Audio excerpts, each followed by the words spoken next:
Disclaimer: this video is not an attack on pre-built PCs, people who bought or are looking at pre-built PCs, on companies that build and sell pre-built PCs. This video is for educational purposes for consumers. All relative links and sources will be in the video description. This is the $900 gaming PC I built and named it the Pre-Built Killer. And while I don't have the pre-builds I'm putting this machine against, NZXT and Build Redux has quote-unquote tested performance claims that are also quote-unquote just estimations. I guess this can be possible, but if you tested something, you should have results, not estimations. But at least they aren't using 3D Mark FPS estimator on their website to try and sell you computers, which is based on a benchmark score used to estimate how much FPS that hardware would get in games. And if you don't get those numbers, they can hide behind the not every part will perform the same and they are just estimations line. Other companies weren't chosen or presented in this video because they either didn't have a PC at $900 or more, they didn't have any tested performance claims, or the games they tested I didn't have or didn't want to play. This is what you are getting for $900 versus the other machines. 16 gigabytes of more RAM, a GPU with 12 gigabytes of VRAM, and you're not locked to a dead-end platform. The price of NZXT's Player One with the RTX 4060 is $1,054, and the Build Redux Good PC is $1,062. So the pre-built killer is about $150 cheaper than both. But if you decide I'll just buy the parts that NZXT or Build Redux is offering and build it myself, the NZXT Player One parts cost around $800, and the Build Redux Good PC costs around $700. Keep in mind when you're building a PC yourself, you normally save around $150 to $250, but these companies don't pay retail pricing for these parts. It's even cheaper for them. Build Redux is taking a PC that costs more like $550 to $600 and charging you $1,062. It's similar with NZXT.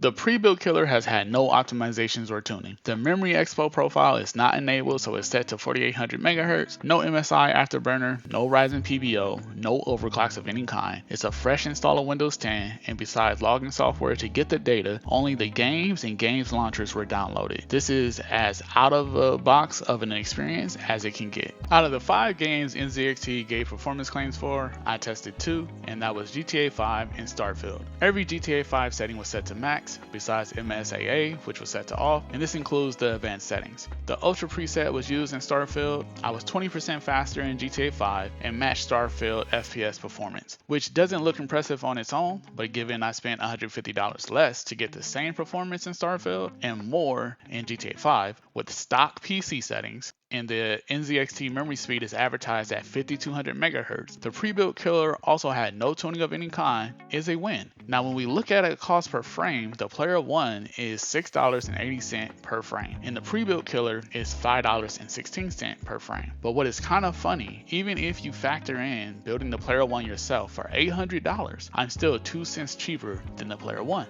Now, Build Redux has a variety of games you can select to see the tested estimation of FPS you will get with the selected PC. I chose 4: Apex Legends, Starfield, GTA 5, and Valorant.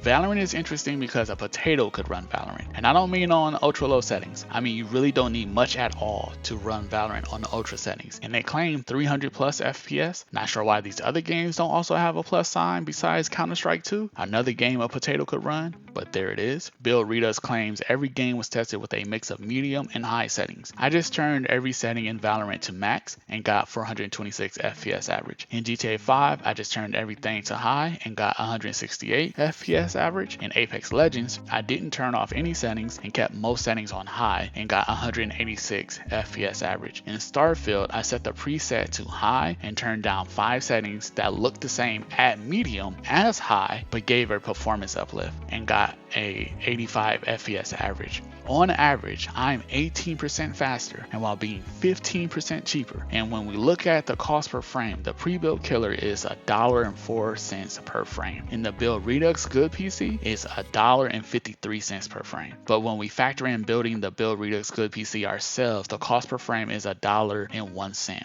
which is obviously beating the $1.04. But I think for 3 cents more, you can get 20% more frames on average is still a win. In conclusion, you should strongly consider building your own PC. Do your own research on parts, look at plenty of third-party reviews, and get a good grasp of what you are buying. There's nothing wrong with buying a pre-built, and this video wasn't necessarily to stop you from buying a pre-built, but to educate you on what you are buying. If you take the budget you were going to spend on a pre-built and build a PC yourself, you will almost certainly be better off for it. My honest suggestions, if you're still going to buy a pre-built, is to build an equivalent PC in PCPartPicker.com to see how much it will cost you to build your own, wait for sales, and understand you may or may not hit those performance claims if any were given at all. If you made it to the end of the video, thank you so much for watching. I have some really great videos coming, so subscribe and stay tuned for that. Leave a like on the video if this helps you learn something about buying PC parts, and I'll catch you in the next one.